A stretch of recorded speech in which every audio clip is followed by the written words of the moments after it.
I walked up to my sister's house that morning, just wanting to pick up my 4-year-old daughter, but when I tried my key, nothing.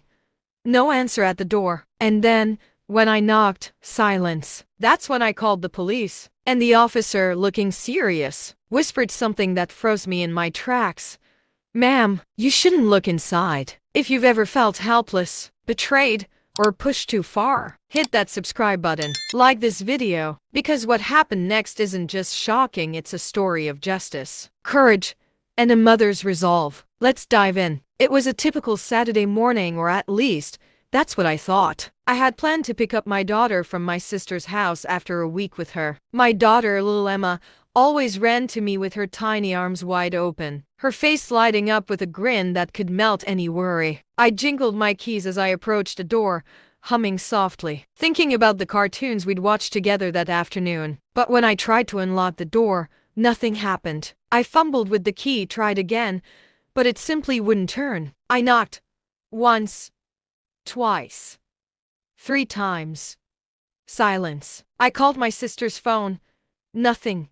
I sent a text. No response. My chest started to tighten, an uneasy knot forming in my stomach. Something wasn't right. I stood there, staring at the closed door, every instinct telling me to leave, but my gut screamed otherwise. My daughter was inside. Something made me shiver: fear, worry, a creeping sense of dread. Finally, I called the police. I tried to sound calm on the phone, but my voice trembled. "My daughter is inside. My sister's not answering. Please.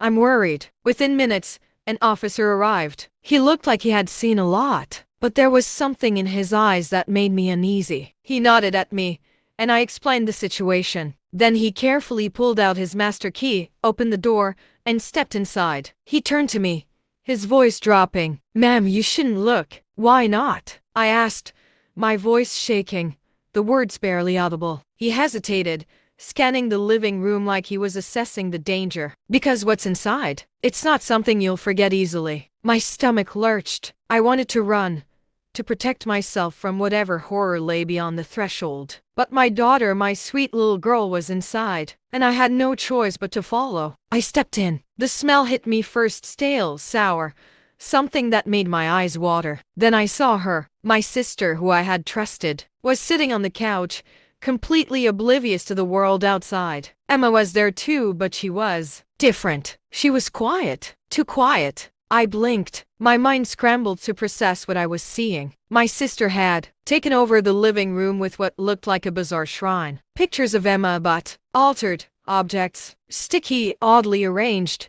Almost ritualistic. The air felt thick, oppressive. I knelt beside Emma.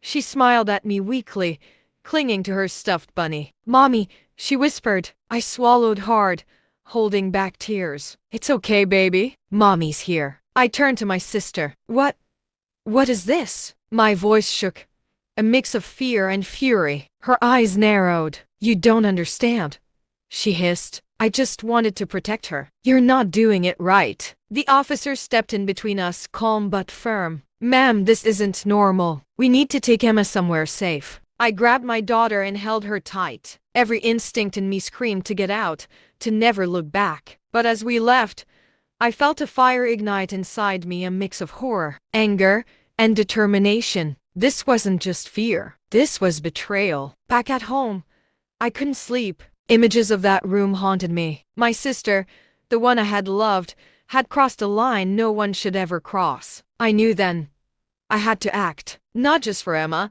but to make sure she could never hurt anyone else this way. I started planning.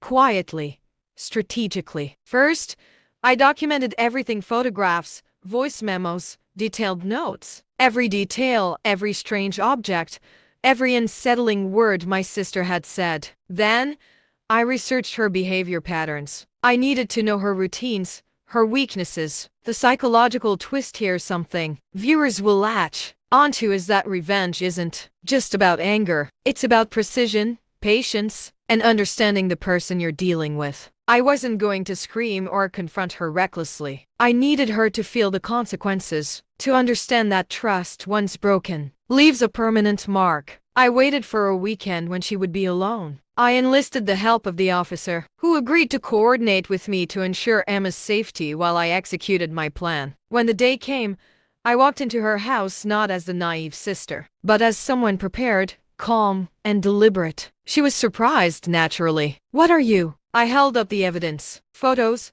voice recordings, documentation of her behavior. "You've gone too far," I said. Her eyes widened as she realized I had anticipated her every excuse. I calmly laid out what would happen if she tried anything. Legal action, custody changes, police involvement. Every threat I made was backed by evidence, undeniable and precise. She tried to argue, tried to twist the narrative, but I was ready. Every lie she told, every justification, I countered with proof. Her composure crumbled. The woman who had once tried to control Emma's life was now exposed, powerless, and utterly defeated. The officer stepped in at the right moment, just enough to assert authority without escalating chaos. My sister had crossed the line, and the law was finally ensuring she would face the consequences. Emma clung to me, sensing the shift. I hugged her tightly. This wasn't just about revenge. It was about reclaiming safety, trust, and dignity. The satisfaction I felt wasn't malicious, it was justice, poetic and undeniable. Over the next few weeks, I worked with professionals to ensure Emma would be protected and that my sister would no longer have unsupervised access. And while the legal system did its part, I had my quiet moments of triumph knowing that I had stayed calm, strategic, and above all, that my daughter was safe. There's a strange psychological relief in revenge when it's justified. Not the thrill of hurting someone, but the calm certainty that justice is served, that boundaries are enforced, that the vulnerable are protected. And for me, the biggest victory wasn't watching my sister squirm, it was holding Emma close, feeling her trust and love, knowing I had shielded her from harm. Life sometimes throws impossible choices at us. The moments that feel unfair, terrifying, or out of control are the ones that reveal our strength. Justice isn't always violent, it can be precise, measured, and profoundly satisfying. And protecting those we love is always worth the fight. If this story gave you chills, hit that like button and subscribe for more real-life revenge stories that remind us justice isn't always immediate, but it is possible. Share your thoughts below. Have you ever had to stand up and protect someone you love in a moment where nothing seemed fair?